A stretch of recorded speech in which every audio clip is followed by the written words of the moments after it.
Hi dears, welcome back to Mayflower. Today we are discussing the poem The Drunken Boat by Arthur Rimbaud. Arthur റിംബാർഡിന്റെ the drunken boat എന്ന കവിതയാണ് നമ്മൾ ഇന്ന് ചർച്ച ചെയ്യുന്നത്. It is a surreal and symbolic poem in which the boat is the speaker. ഇതൊരു autobiographical പോമാണ്. അതേപോലെ തന്നെ ഒരു സിംബോളിക് കവിതയാണ്. ബോട്ട് എന്നത് ഒരു സിംബലാണ്. നമ്മളുടെ എഴുത്തുകാരൻ റിംബാർഡ് തന്നെയാണ് ഇവിടെ ബോട്ട് എന്ന ആ ഒരു സിംബലായിട്ട് ചിത്രീകരിച്ചിരിക്കുന്നത്. And here the boat is a speaker. ഇതിലെ സ്പീക്കർ ബോട്ടാണ്. And it describes its escape from human control and subject to the violent forces of nature. ഈ ബോട്ട് മനുഷ്യന്റെ കൺട്രോളിൽ കയറ് കെട്ടിയിട്ടിരുന്ന ബോട്ടാണ്. പക്ഷേ ആ ബോട്ട് ആ കയറിൽ നിന്നും രക്ഷപ്പെടുന്നു. അതായത് സ്വതന്ത്രമായിട്ട് അതിനെ വിഹരിക്കാൻ കഴിയുന്നു.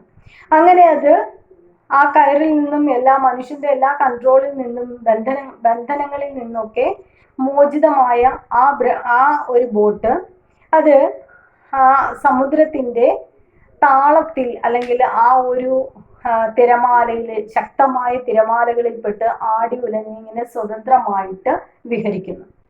And it has the theme of freedom, self-determination and transcendence. ഇവിടെ നമുക്ക് പല തീംസും കാണാൻ സാധിക്കും. ആദ്യമായിട്ട് കാണാൻ പറ്റുന്നത് ഫ്രീഡമാണ്. അതായത് മനുഷ്യന്റെ കൺട്രോളിൽ നിന്നും അത് സ്വതന്ത്രമാകുന്നു. അങ്ങനെ അത് സ്വാതന്ത്ര്യം നേടി അതിന് ഇഷ്ടപ്പെട്ട സ്ഥലത്ത് മറ്റു ഫോഴ്സസ് ഒക്കെ ഉണ്ടെങ്കിൽ തന്നെയും പ്രകൃതിയിലെ ശക്തികൾ ഉണ്ടെങ്കിൽ തന്നെ പ്രകൃതി ശക്തികളായിട്ടുള്ള തിരമാലയും കാറ്റും കോളും ഒക്കെ ഉണ്ടെങ്കിൽ തന്നെയും അതിന് ഇഷ്ടമുള്ള സ്ഥലത്തേക്ക് പോകാൻ സാധിക്കുന്നു. അതേപോലെ തന്നെ സെൽഫ് ഡിറ്റർമിനേഷൻ, സ്വയം തീരുമാനമെടുക്കാൻ കഴിയുന്നു. അതേപോലെ തന്നെ ട്രാൻസെൻഡൻസ്, ക്ഷമ, അതേപോലെ തന്നെ പല ആ ഒരു കാറ്റിലും കോളിലും ഒക്കെ ആടി ഉലഞ്ഞാലും ആ ക്ഷമയോടുകൂടി ആ ബോട്ട് അതിൻ്റെ സ്വാതന്ത്ര്യം ആസ്വദിക്കാൻ ശ്രമിക്കുന്ന ആ ഒരു തീമൊക്കെ നമുക്ക് കാണാൻ സാധിക്കും. And the poem is written in the perspective of a boat that is free from its halters. നേരത്തെ നമ്മൾ പറഞ്ഞതാണ് അതിൻ്റെ ആ കെട്ടുപാടിൽ നിന്നും മോചിതമായ ആ boat. And is now adrift in the chaotic and troublesome landscape. ആ ബോട്ടിൻ്റെ ഇപ്പോഴത്തെ അവസ്ഥ വളരെ കലുഷിതമായ സമുദ്രത്തിൽ അങ്ങനെ ആടി ഉലഞ്ഞ് നടക്കുകയാണ്. ആ ഒരു അവസ്ഥയിലുള്ള ബോട്ടാണ് ഇവിടുത്തെ speaker. And the boat experiences a journey through uncharted waters, witnessing both beauty and terror, raging seas and mystical landscapes and also apocalyptic visions. ഈ ബോട്ട് മനുഷ്യന്റെ ബന്ധനങ്ങളിൽ നിന്ന് മോചനമായി അങ്ങനെ സമുദ്രത്തിന്റെ സൗന്ദര്യം ആസ്വദിച്ച് നടക്കുന്നു. അതോടൊപ്പം തന്നെ അതിന് പേടി തോന്നുന്നു. കാരണം ആ തിരമാലകളിൽപ്പെട്ട് ആടി ഉലയുന്ന സമയത്ത് അതിന് പേടി തോന്നുന്നു. അതോടൊപ്പം തന്നെ അത് ആ മിസ്റ്റിക്കൽ ലാൻഡ്സ്കേപ്പ്, ആ ഒരു സൗന്ദര്യം, അന്തരീക്ഷത്തിന്റെ സൗന്ദര്യം, അതായത് ഹൊറൈസൺ, ആ ആകാശവും സമുദ്രവും തമ്മിൽ ചേരുന്ന ആ ഒരു സ്ഥലമൊക്കെ മിസ്റ്റിക്കലാണ്. അവിടെ ദൈവിക ശക്തിയൊക്കെ നമുക്ക് കാണാൻ സാധിക്കുന്ന ആ ഒരു സ്ഥലങ്ങളിലൂടെയൊക്കെ ആ ബോട്ട് സഞ്ചരിക്കുന്നു. ആ ഒരു ശക്തി അല്ലെങ്കിൽ ആ ഒരു ദൈവികമായ ഡിവൈൻ പവറൊക്കെ ആസ്വദിച്ച് ഇവിടെ മനുഷ്യന്റെ ജീവിതവുമായിട്ട് നമുക്ക് കമ്പയർ ചെയ്യാം. അതായത് മനുഷ്യൻ ഒരുപാട് കഷ്ടപ്പാടിലൂടെ ഒക്കെ കടന്നു പോകുന്ന സമയത്ത് ദൈവത്തിന്റെ സ്വാധീനം അല്ലെങ്കിൽ ദൈവത്തിന്റെ ആ ഒരു ഇടപെടലൊക്കെ നമുക്ക് കാണാൻ സാധിക്കും. അതേപോലെ ഈ ബോട്ട് ആടി ഉലഞ്ഞ് സമുദ്രത്തിലൂടെ പോകുന്ന സമയത്ത് പല സമയത്തും ദൈവത്തിന്റെ ഇടപെടൽ അതിന് കാണാൻ സാധിക്കും. അങ്ങനെ തകർന്നു പോകാതെ അത് മുന്നോട്ടേക്ക് പോകുന്നത് കാണാൻ സാധിക്കും. And the boat feels exhilarated and tormented, reveling in the newly got liberty, but feels afraid in the vast and indifferent forces of the ocean. The boat longs for a child to launch a fragile paper boat in a puddle.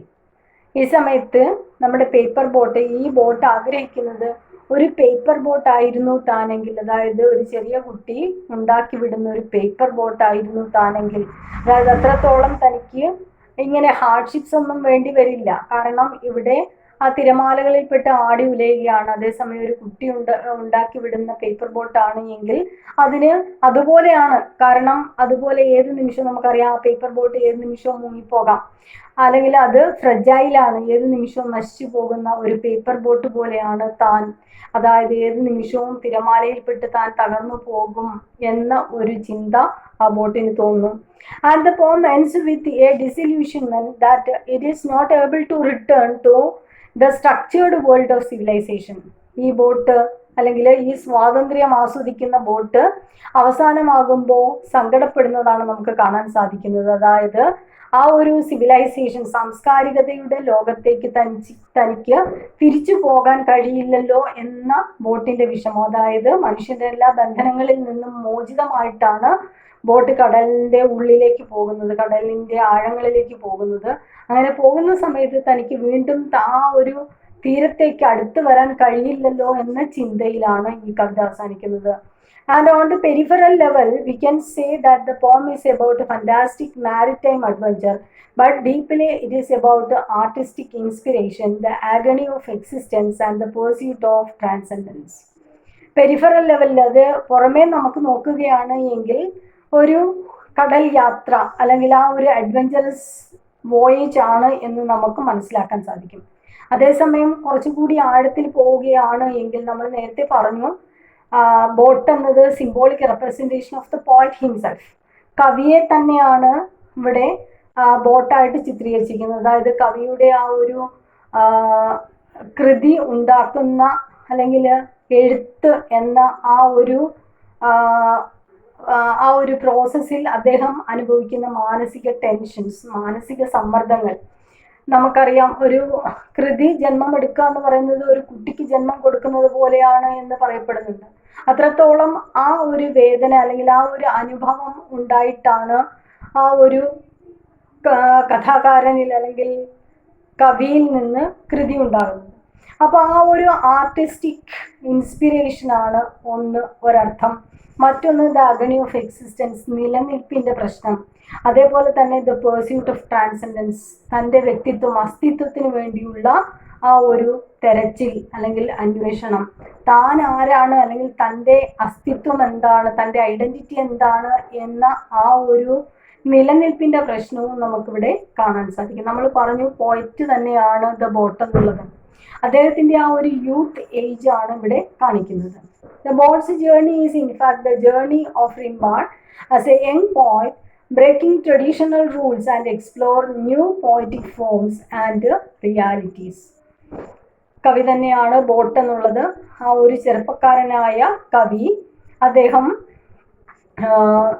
Breaking all traditional rules, നിലവിലുള്ള എല്ലാ നിയമങ്ങളെയും ലംഘിച്ചുകൊണ്ട് തൻ്റെതായ ഒരു വഴി തേടിയെത്തിയ കവിയാണ് അദ്ദേഹം. അതേപോലെ തന്നെ യാഥാർത്ഥ്യ ബോധമുള്ള കവിതകൾ എഴുതാൻ ശ്രമിച്ച വ്യക്തിയാണ് റിംബാർഡ്. And the chaos of the ocean represents artistic creation as well as overwhelming life experiences. ആ ഒരു കടലിലെ പ്രക്ഷുബ്ധമായ കടൽ അല്ലെങ്കിൽ കയോട്ടിക് സീ അല്ലെങ്കിൽ കയോട്ടിക് ഓഷൻ കാണിക്കുന്നത് ജീവിതത്തിന്റെ പ്രാരാബ്ദങ്ങളും പ്രശ്നങ്ങളുമാണ്. അതോടൊപ്പം തന്നെ ആർട്ടിസ്റ്റിക് ക്രിയേഷൻ, ഒരു കലാപരമായ സൃഷ്ടി ഉണ്ടാകുമ്പോഴുള്ള ആ ഒരു വേദനയുമാണ് ഇതിലൂടെ നമുക്ക് മനസ്സിലാകുന്നത്. And the poem shifts from ecstasy to exhaustion, which reveal the freeing nature of inspiration and knowledge. ഇവിടെ കവിത നമ്മൾ നേരത്തെ പറഞ്ഞ തുടക്കത്തിൽ ആ ഒരു എക്സ്റ്റസി ഓഫ് ഫ്രീഡത്തിലാണ് തുടങ്ങുന്നത്. ആ ഒരു സ്വാതന്ത്ര്യം കിട്ടുന്ന ആ ഒരു ഉന്മാദാവസ്ഥയിലാണ് തുടങ്ങുന്നത്. പക്ഷെ അവസാനം എത്തുമ്പോഴേക്കും ഒരു സങ്കടത്തിലാണ് അത് അവസാനിക്കുന്നത്. എക്സോഷൻ എന്ന് പറഞ്ഞു കഴിഞ്ഞാൽ ക്ഷീണം അല്ലെങ്കിൽ ആ ഒരു ദുഃഖത്തിലാണ് അവസാനിക്കുന്നത്. കാരണം ആ ബോട്ട് ചിന്തിക്കുന്നത് തനിക്ക് തിരിച്ച് ആ ഒരു സാംസ്കാരികതയുടെ ലോകത്തേക്ക് പോകാൻ കഴിയില്ലല്ലോ എന്ന ഒരു വിഷമം. അതായത് എല്ലാ കെട്ടുപാടുകൾ ഉണ്ടെങ്കിൽ തന്നെ ആ കെട്ടുപാടുകൾ ബന്ധങ്ങളാണ് അല്ലെങ്കിൽ ബന്ധനങ്ങളാണ് നമുക്ക് ആ ഒരു ഐഡന്റിറ്റി തരുന്നത്. റൂസോ പറഞ്ഞതുപോലെ man is bone free but everywhere he's in chains. എല്ലായിടവും മനുഷ്യൻ സ്വതന്ത്രനായിട്ട് ജനിക്കപ്പെടുന്നു എങ്കിൽ തന്നെയും എല്ലായിടവും ചങ്ങലകളാൽ ബന്ധിക്കപ്പെട്ടിരിക്കുന്നു. അതായത് ബന്ധങ്ങളാൽ ബന്ധിക്കപ്പെട്ടിരിക്കുന്നു. ആ ഒരു ബന്ധങ്ങൾ തന്നെയാണ് അല്ലെങ്കിൽ ആ ഒരു ബന്ധനങ്ങൾ തന്നെയാണ് മനുഷ്യനെ മനുഷ്യനായിട്ട് നിലനിർത്തുന്നത്.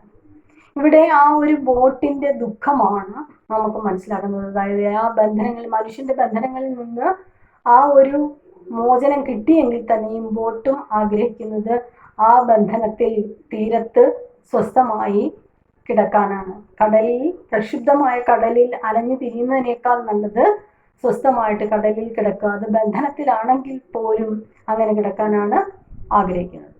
ഇവിടെ ചോദിക്കാവുന്ന ക്വസ്റ്റ്യൻസ്, ടൈറ്റിൽ സിഗ്നിഫിക്കൻസ് ചോദിക്കാം. പിന്നീട് ആ ബോട്ടിന്റെ ചിന്തകൾ. പിന്നീട് ചോദിക്കാവുന്നത് what are the autobiographical elements in the പോം.